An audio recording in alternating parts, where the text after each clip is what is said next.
Muitas das nossas tribulações se agigantam porque vão contrárias às nossas vontades, fazendo-nos viver o que não desejamos e sofrer dobrado. Ao achar que tudo deveria acontecer do nosso jeito, que pensamos ser o melhor, insistindo nisso com todas as forças, multiplicamos os nossos sofrimentos no tempo da tribulação. Insisto em perseguir meus desejos, insisto em só fazer do meu jeito, me perco, querendo ser Deus de mim. Já parou para pensar que tudo pode estar difícil hoje na sua vida porque insiste para que tudo aconteça do seu jeito, no seu tempo? E quando as coisas fogem do seu controle, você logo se desespera e faz de tudo para retomar o controle da situação. Possivelmente, você está sofrendo de uma forma de tentação sutil e disfarçada de ser sempre o dono da verdade. Cheio de boas intenções, você quer ser Deus da sua própria vida. Assim, muitas das nossas tribulações estão ligadas ao fato de que queremos ocupar o lugar de Deus nas nossas vidas. E tudo pode piorar se nos perdemos ao longo da vida brincando de sermos deuses de nós mesmos. Ao fazermos nossas escolhas sozinhos, de acordo com o nosso pensamento, sem enxergar toda a verdade e a realidade à nossa volta, ferimos pessoas e acabamos feridos também. Com excesso de peso, esse grande barco da nossa vida apresenta dificuldades em deslizar com velocidade e beleza pelo lindo mar. Mas que peso é esse? O peso do meu querer. Devemos abandonar, abrir mão do nosso querer, para que Ele possa realizar livremente em nós aquilo que é o seu desejo, que seguramente é melhor e maior do que o nosso. Somente libertos do nosso querer, poderemos ser impelidos pelo vento do Senhor, pelo seu ruá, pelo seu Espírito Santo, dando ao Senhor a guia das nossas vidas para que Ele nos leve para onde, quando e como quiser. A condição é calar o barulho insistente do nosso querer e, assim, aprender a fazer o silêncio necessário para ouvir o que Deus quer de nós, aceitando ser como um barco à vela que se submete ao vento do Senhor. E onde será que Ele nos levará? Ainda não sabemos, mas o importante é que seja Ele a nos conduzir. Quando Jesus convidou os discípulos para atravessarem juntos a outra margem, provocou neles uma resposta de confiança e abandono. Imediatamente eles despediram a multidão e foram com Jesus, do jeito como ele estava. Esta foi uma resposta de confiança na pessoa de Jesus. Agora é a vez de dar a sua resposta a Ele. Embora uma multidão de problemas esteja lhe cercando, este é um convite do Senhor que lhe chama do jeito que se encontra. Ele não julga pelos nossos erros do passado, nem considera o nosso distanciamento dele e de sua igreja. Ele vê o nosso coração, o tamanho do nosso desejo de acertar e fazer o bem. Ele sabe nos separar dos nossos problemas. Enquanto olhamos para eles, Ele olha para nós e diz: Filho, filha, passemos para a outra margem. Como a prata é testada ao fogo e o ouro no crisol, assim o Senhor prova os corações. Provérbios 17, 3. Quando ouvimos uma mentira, dita várias vezes e por diversas pessoas, aos poucos acreditamos que aquela mentira seja uma verdade. Já escutei, e você também deve ter escutado muito por aí, até dito algumas vezes: quanto mais eu rezo, mais assombração me aparece. Ou ainda, quando eu não rezava, minha vida era melhor e com menos problemas do que agora que estou na caminhada com Deus e na igreja. A resposta a essas afirmações não está pronta, nem é imediata. mas encontrada na experiência pessoal de cada cristão no seu caminho de conversão, à medida que dá passos nessa caminhada. Apenas com o tempo, entendemos e aprendemos a reconhecer. Portanto, busquemos na Palavra de Deus, que nunca mente, mas nos revela a verdade, as direções seguras para enfrentarmos o tempo da prova ou da tribulação. Filho, se te apresentas para servir a Deus, permanece na justiça e no temor, e prepara a tua alma para a provação. Mantém teu coração firme e sê constante. Inclina teu ouvido e acolhe as palavras inteligentes, e não te afobes no tempo da contrariedade. Suporta as demoras de Deus, agarra-te a Ele e não o largues, para que sejas sábio em teus caminhos. Tudo o que te acontecer, aceita-o e sê constante na dor. Na tua humilhação, tem paciência, pois é no fogo que o ouro e a prata são provados, e no cadinho da humilhação os que são agradáveis a Deus. Crê em Deus, e Ele cuidará de ti. Espera nele, e Ele dirigirá os teus caminhos. Conserva seu temor, e nele permanece até a velhice. Eclesiástico 2, de 1 a 6. Vamos examinar a Palavra de Deus para que possamos compreender bem a nossa realidade. Filho, se te apresentas para servir a Deus, permanece na justiça e no temor, e prepara a tua alma para a provação. Aqui está a identidade de todo cristão. Somos servos de Deus, continuadores da missão de Cristo, por isso chamados de cristãos. Jesus Cristo, por diversas vezes, repetiu que a sua missão era fazer a vontade do Pai, colocando-se como seu servidor. Por isso, quando ensina seus discípulos a rezar, coloca no centro da oração do Pai Nosso o seguinte pedido: seja feita a vossa vontade, assim na terra como no céu. Todos nós, sem exceção, somos servos de Deus, de uma forma direta ou indireta, porque estamos à frente de trabalhos pastorais, somos religiosos ou consagrados, chefes de famílias, trabalhadores inseridos na sociedade.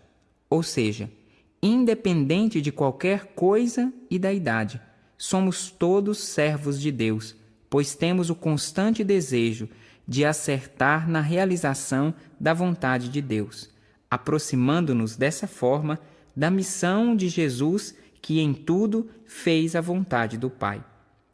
Por isso, a importância da exortação do Eclesiástico para nós: prepara tua alma para a provação. Ora, apenas aquilo que é provado pode ser posteriormente aprovado.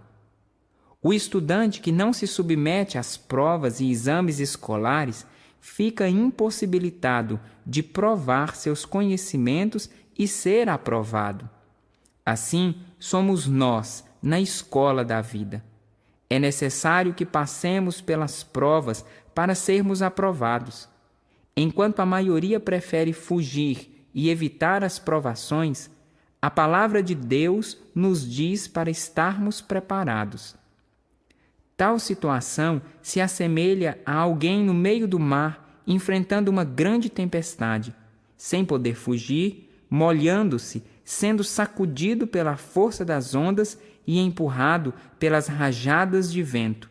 A única alternativa que lhe resta é estar preparado para enfrentar a tempestade.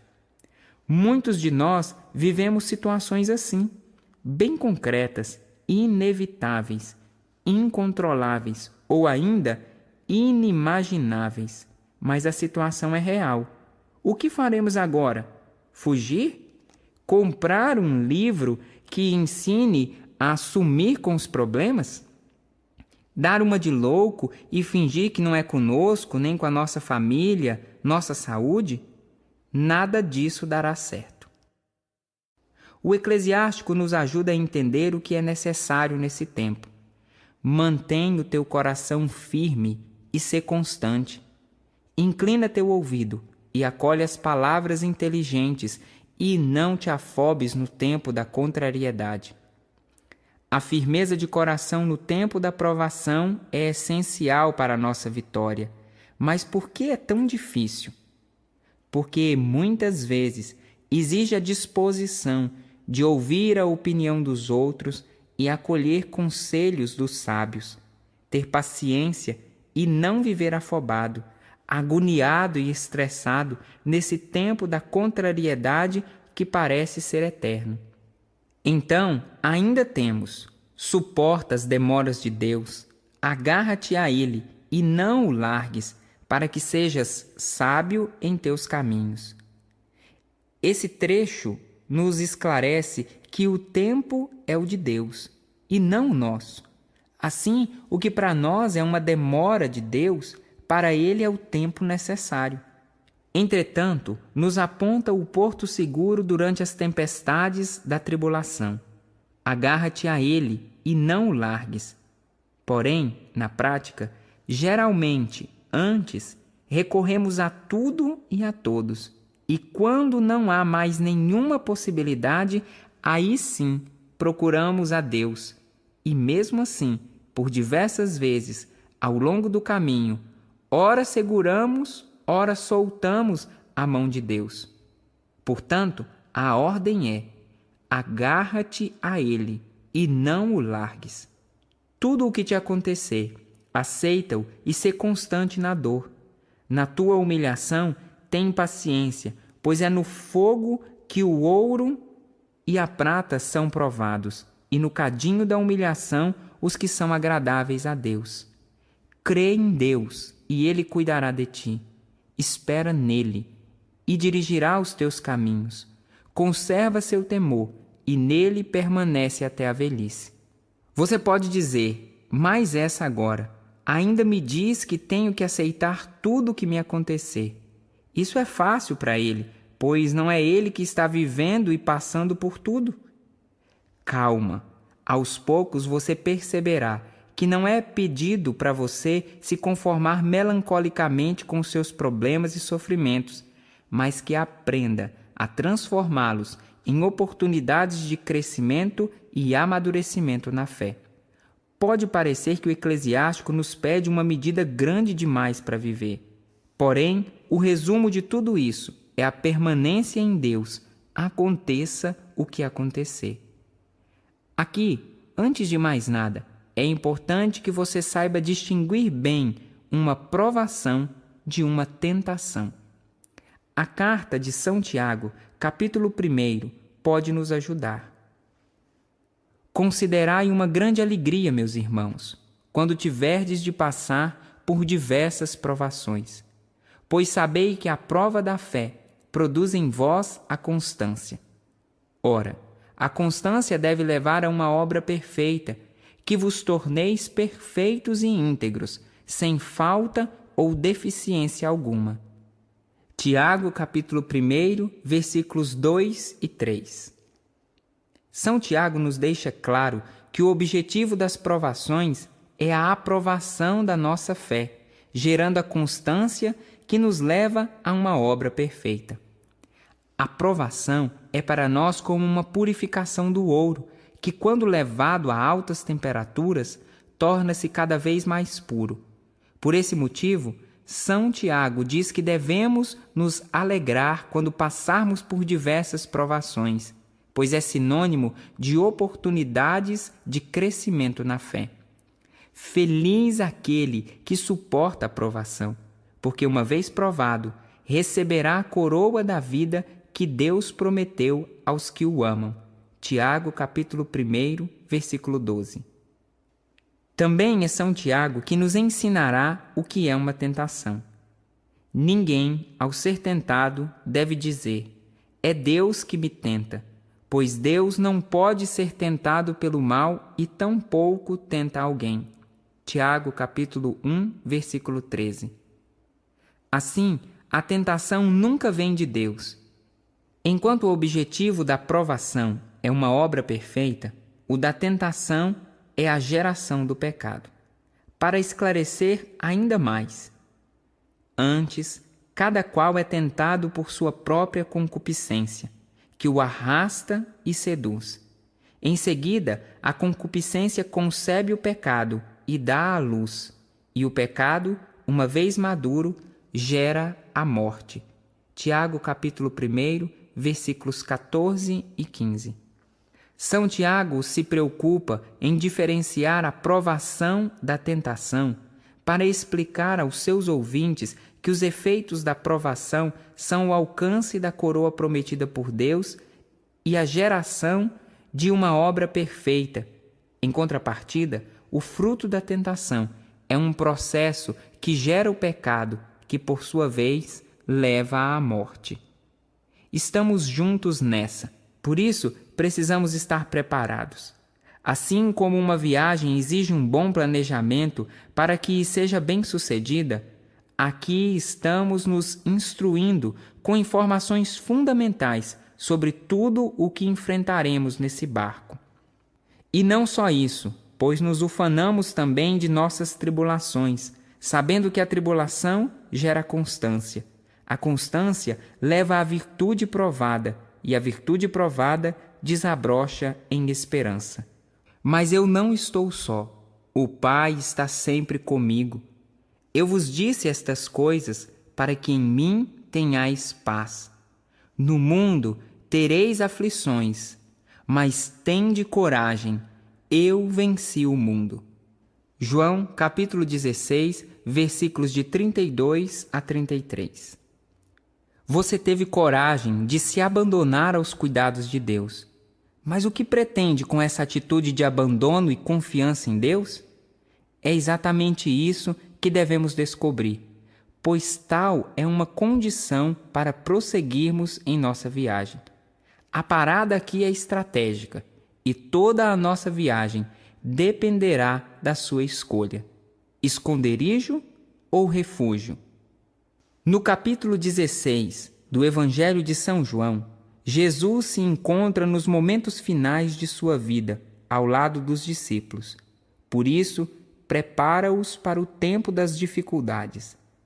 Anuncia que chegará a hora da dispersão dos discípulos, em que eles o abandonarão. Porém, ele sabe que não ficará sozinho e desamparado.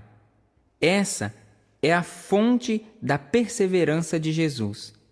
Ele sempre esteve acompanhado pelo Pai, que não o preservou das tribulações, mas se fez companheiro nelas, dando força e coragem para continuar. Mas eu não estou só. O Pai está sempre comigo. Jesus levava essa realidade muito viva em seu coração, e até mesmo o fato da encarnação não feriu a unidade existente entre o Pai e o Filho. Essa constante comunhão sustentou Jesus nas tribulações enfrentadas, que não foram poucas. Ele encontrava forças todas as vezes que se lembrava de que o Pai estava com ele. Sentia-se fortalecido para seguir em frente em razão desta realidade. Valorizava mais a presença do Pai do que a superação do problema, que sempre era uma consequência dessa experiência de Jesus. É como acontece com uma criancinha. Ao se sentir protegida pela presença de seu pai, lança-se no enfrentamento dos desafios, crescendo nas experiências da vida. Por outro lado, quando não conta com a companhia do pai, possivelmente desenvolve medos e inseguranças, pois acredita estar sozinha. Assim, os problemas apresentam uma dimensão muito maior do que a real.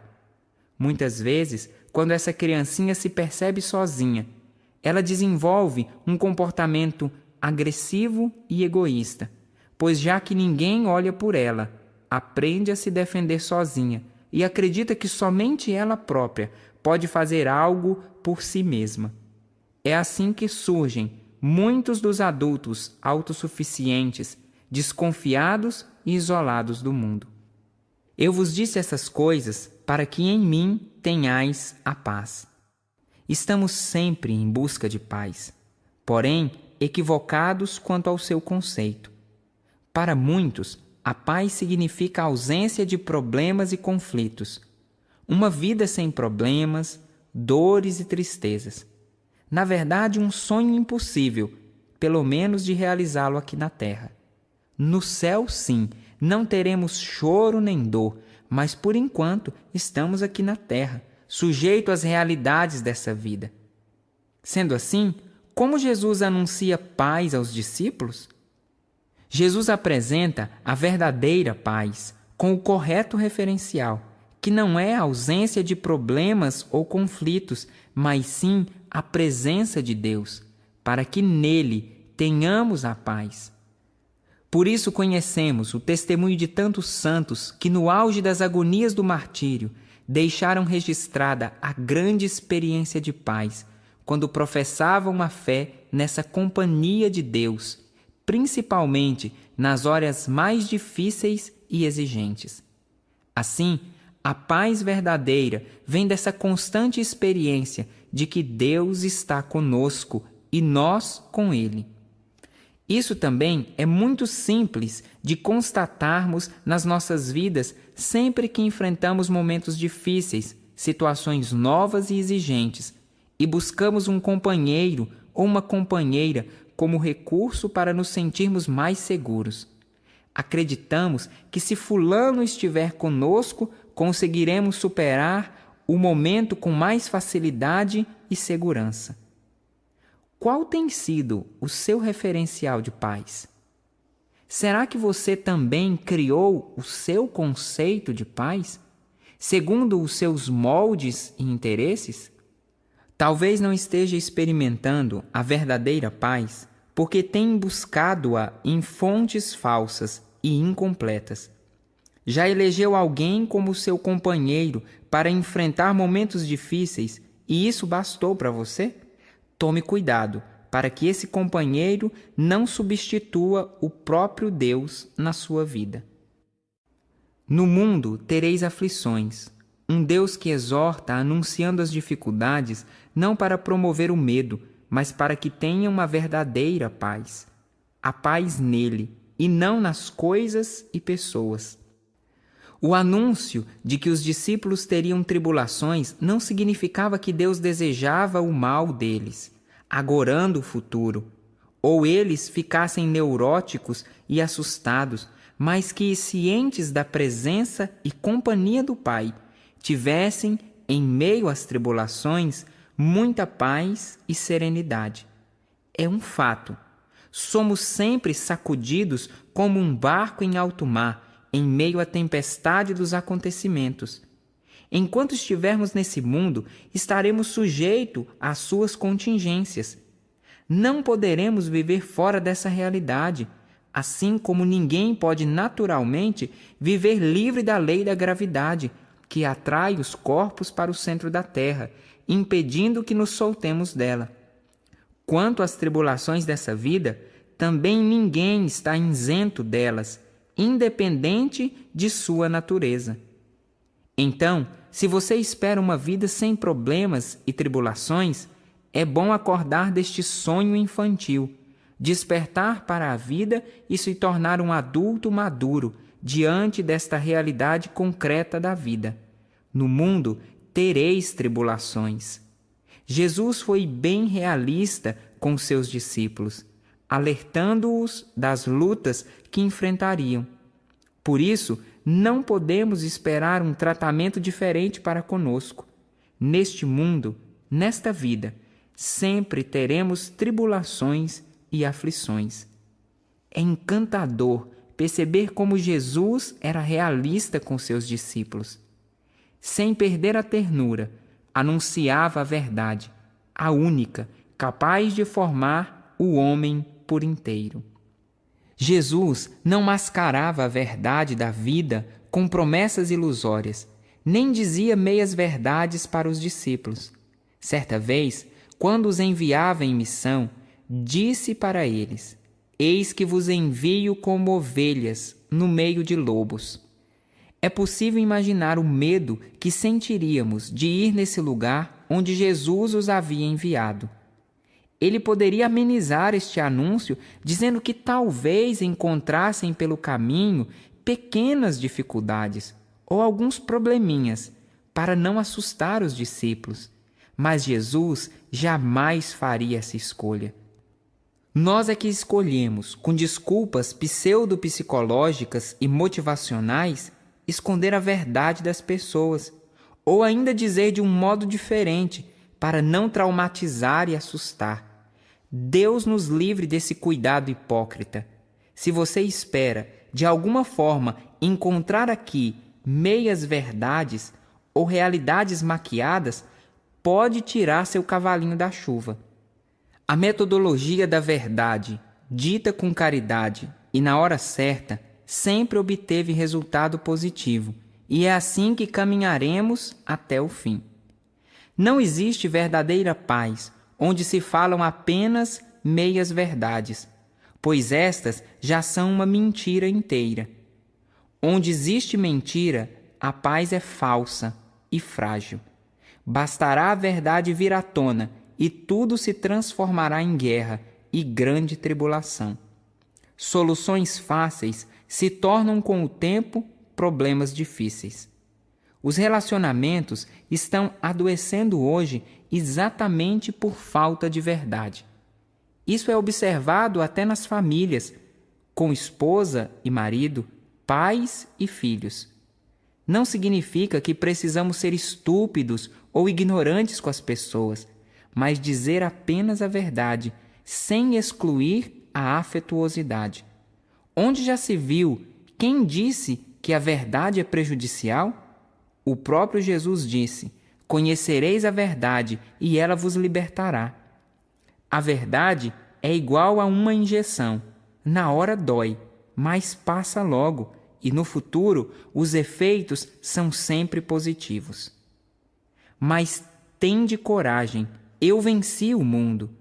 Não se esqueça que Jesus estava dirigindo aos discípulos uma palavra de encorajamento. Por isso, o anúncio concreto de que passariam por muitas tribulações não eliminou a força de animá-los para o enfrentamento dessa realidade. Jesus mesmo disse com voz forte: tende coragem, tende ânimo. Mas como ter coragem e ânimo com este anúncio? Mais uma vez, Jesus aponta um referencial verdadeiro. Eu venci o mundo. Seguimos um Deus que já venceu os desafios deste mundo. O resgate do ânimo na vida se relaciona com a experiência pessoal com Jesus. Quero lhe proporcionar também uma palavra de encorajamento, para que possa enfrentar as tribulações, mas sem querer ser o inventor de uma nova forma de fazê-lo. Ao contrário, de forma consciente, quero em tudo copiar o método de Jesus. Jesus disse aos discípulos que eles teriam tribulações na vida, e o que os mantinha longe do desânimo era a certeza de seguir a um Senhor que havia proclamado: eu venci o mundo. Isso eles entenderam com maior profundidade depois da ressurreição de Jesus. Também agora quero dizer a você: sua vida terá muitas tribulações, mas isso não é motivo para o desânimo, pois temos a mesma garantia concedida aos discípulos: eu venci o mundo. Quem está com ele já é um vencedor, mesmo que hoje precise continuar lutando. A vitória já está garantida nele. Qual é a sua opção? O objetivo aqui não é sobrecarregá-lo com informações e palavras, e sim fazê-lo repensar aquilo que temos buscado, que certamente não é a tribulação. Seria uma grande perda de tempo escrever ou falar sobre como desaparecer com ela, pois é igual à erva daninha, o mato. Um dia você retira tudo, capina o terreno e deixa-o limpo, mas com o passar dos dias, sem que ninguém plante ou regue, a erva daninha reaparece e cresce sem alarde, e quando menos esperamos, o terreno está novamente tomado por ela, um matagal completo. Assim, se não podemos dar fim à tribulação, podemos ao menos aprender a enfrentá-la. A primeira reação diante deste tempo difícil é sempre a vontade de desaparecer, até que tudo se resolva. Foi assim desde o início da humanidade, quando Eva e Adão se deram conta do erro que cometeram desobedecendo às ordens de Deus. A primeira reação deles foi se esconder de Deus. Quando ouviram o ruído do Senhor Deus, que passeava pelo jardim à brisa da tarde, o homem e a mulher esconderam-se do Senhor Deus no meio das árvores do jardim. Mas o Senhor Deus chamou o homem e perguntou: "Onde estás?" Ele respondeu: "Ouvi teu ruído no jardim. Fiquei com medo, porque estava nu e escondi-me." Gênesis capítulo 3, de 8 a 10. Esconder-se e fugir da dificuldade. Esses comportamentos são repetidos por muitos até hoje. Assemelham-se às criancinhas que, ao perceber o perigo, logo se escondem ou tentam fugir. Agora, imaginem se essa fosse a melhor alternativa. Sem dúvida, viveríamos escondidos na maior parte de nossas vidas. Na tentativa de nos escondermos da tribulação, viveríamos como eternos fugitivos. Vida de ratinho que se esconde e foge do gato. O ratinho é obrigado a fugir sempre do gato, pois não pode enfrentá-lo por ser menor, mais frágil. Sabe que a sua tribulação é maior do que ele e, caso se descuide, pode ser engolido. Há muitos adultos que vivem vida de rato, escondendo-se o tempo todo dos problemas e tribulações. Adultos que criam um universo de mentiras e desculpas para escapar dos problemas.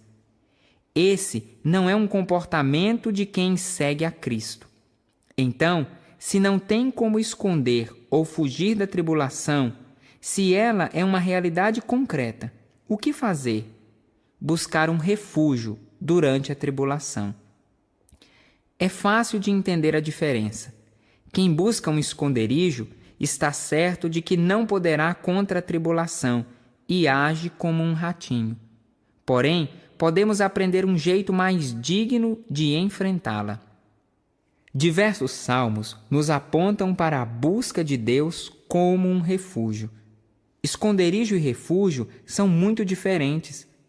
Quem desiste da luta busca um esconderijo, mas quem busca um refúgio traz em si outras certezas e motivações. O refúgio é um lugar para a pessoa que enfrenta uma luta ou vive um tempo difícil e pretende refazer as suas forças, a fim de voltar para o enfrentamento da adversidade. Por exemplo, uma pessoa que esteja na luta contra um câncer, realizando um tratamento quimioterápico. Logo após as sessões de quimioterapia, precisa de um refúgio, onde se recuperará dos efeitos do tratamento para mais adiante continuar no enfrentamento desta enfermidade rumo à cura. É nesse sentido que o salmista nos aponta Deus como um refúgio seguro. Na hora do medo, em ti me refugio. Em Deus, cuja promessa eu louvo. Em Deus confio, não temerei. O que um homem me pode fazer? Salmo 56, 4 a 5. O salmista, no tempo da tribulação e do medo, faz um caminho contrário àqueles citados anteriormente. Adão e Eva, o ratinho. Ele escolhe a Deus como um refúgio e deposita na pessoa de Deus sua confiança e segurança, a ponto de não temer homem algum. É preciso ter a experiência de Deus como o nosso defensor, como um lugar seguro para refazer as nossas forças. Refugiados em Deus, somos nutridos e restaurados, pois sabemos que devemos voltar para a luta, cabendo a nós o vencimento dessas tribulações. O pedido de socorro para Deus não é uma desculpa para nos escondermos como desertores de uma guerra e sim um modo de buscarmos a segurança nele. Piedade de mim, ó Deus, tem piedade, pois em ti me refugio. Abrigo-me à sombra de tuas asas, até que passe o perigo. Invocarei o Deus Altíssimo, Deus que me faz o bem. Salmo 57, 2-3. Assim como os pintinhos que buscam a proteção das asas da galinha, a fim de se protegerem do sol ou da chuva, mas que sabem, logo logo, precisar eles mesmos enfrentar aquelas realidades, buscamos refúgio e abrigo à sombra das asas de Deus. Bendito seja o Senhor, meu rochedo, que treina minhas mãos para a batalha, meus dedos para o combate. Meu benfeitor e minha fortaleza, meu refúgio e minha libertação, meu escudo em quem confio e que a mim sujeita os povos. Senhor, que é o homem para cuidares dele? Um filho de Adão para nele pensares? Salmo 144, de 1-3. Fica muito claro aqui que esse refúgio oferecido pelo Senhor não é um lugar para covardes que fogem da luta, procurando se esconder como desertores de uma batalha. Esse refúgio, que é o Senhor, é um lugar de treinamento, de formação, de restauração, para quem sabe que terá que voltar para a guerra. Bendito seja o Senhor, meu rochedo, que treina minhas mãos para a batalha, meus dedos para o combate. É uma oportunidade de treinamento intensivo para quem quer perseverar na luta do dia a dia. Em Deus podemos encontrar o suporte que nos falta para as nossas fragilidades humanas. Senhor, que é o homem para cuidares dele? Um filho de Adão para nele pensares? A única maneira de experimentar a realidade da fortaleza na tribulação é por meio de Cristo. Somos muito frágeis, limitados e impotentes diante de tantas realidades que querem, o tempo todo, nos reduzir a ratinhos medrosos que fogem da própria vida, que fazem de seu plano de vida uma busca constante de esconderijo. Esses não são os planos do Senhor para nós. Deus é o nosso refúgio e nele aprenderemos a enfrentar as nossas tribulações. O refúgio é lugar dos fortes. Isso mesmo, pois sabem usar as suas fraquezas e cansaços para buscar aquele que é a fortaleza. Só é possível uma vivência da fortaleza na tribulação se a fonte dessa força vier de Deus e não de nós mesmos. Diz o Catecismo da Igreja Católica no número 1808. A fortaleza é a virtude moral que dá segurança nas dificuldades, firmeza e constância na procura do bem. Ela firma a resolução de resistir às tentações e superar os obstáculos da vida moral. A virtude da fortaleza nos torna capazes de vencer o medo, inclusive da morte, de suportar a provação e as perseguições. Dispõe a pessoa a aceitar até a renúncia e o sacrifício de sua vida para defender uma causa justa. Minha força e meu canto é o Senhor. Salmo 118, 14. No esconderijo, encontramos aquela pessoa que se faz de vítima dos acontecimentos, que se satisfaz em ser alvo da compaixão dos outros e vive repetindo seus sofrimentos e dores para se alimentar das migalhas de atenção das pessoas. Na realidade, quem se torna vítima de verdade são aqueles que caem nessa chantagem barata do ratinho do esconderijo. Olha, gente, tem dó de mim. Essa frase fica escrita na testa dessas pessoas. No refúgio, que é Deus mesmo, experimentamos o dom maravilhoso da fortaleza, descrito tão bem pelo Catecismo da Igreja. Uma virtude para ser vivida no meio das dificuldades, pois uma vez refeita no refúgio, a pessoa fica restaurada para voltar à luta que continua. Essa virtude assegura a firmeza e a constância, necessárias para o enfrentamento do tempo da tribulação. Somente no interior do seguro refúgio, que é Deus, encontramos a virtude da fortaleza para sustentarmos a firme decisão de resistir, assumindo que somos cuidados por Deus e não meros ratinhos abandonados às nossas míseras forças. A virtude da fortaleza nos proporciona a capacidade de vencermos o medo, aquele medo que aprisiona o ratinho no esconderijo, mas que para nós pode ser superado. Em Deus encontramos a força para a superação dos obstáculos e o enfrentamento das provações. Tu, que estás sob a proteção do Altíssimo e moras à sombra do Onipotente, diz ao Senhor: meu refúgio, minha fortaleza, meu Deus, em quem confio. Ele te livrará do laço do caçador, da peste funesta. Ele te cobrirá com suas penas, sobre suas asas encontrarás refúgio. Sua fidelidade te servirá de escudo e couraça. Não temerás os terrores da noite, nem a flecha que voa de dia, nem a peste que vagueia nas trevas, nem a praga que devasta ao meio-dia. Cairão 1000 ao teu lado e 10.000 à tua direita, mas nada te poderá atingir. Basta que olhes com teus olhos, verás o castigo dos ímpios, pois teu refúgio é o Senhor. Fizestes do Altíssimo tua morada. Salmo 91. Então, qual é a sua decisão? Esconderijo ou refúgio? Rato ou guerreiro? Em ti, Senhor, me refugiei, jamais eu fique desiludido. Pela tua justiça, salva-me. Inclina para mim teu ouvido. Vem depressa livrar-me. Sê para mim o rochedo que me acolhe, refúgio seguro para minha salvação. Salmo 31, 2 a 3.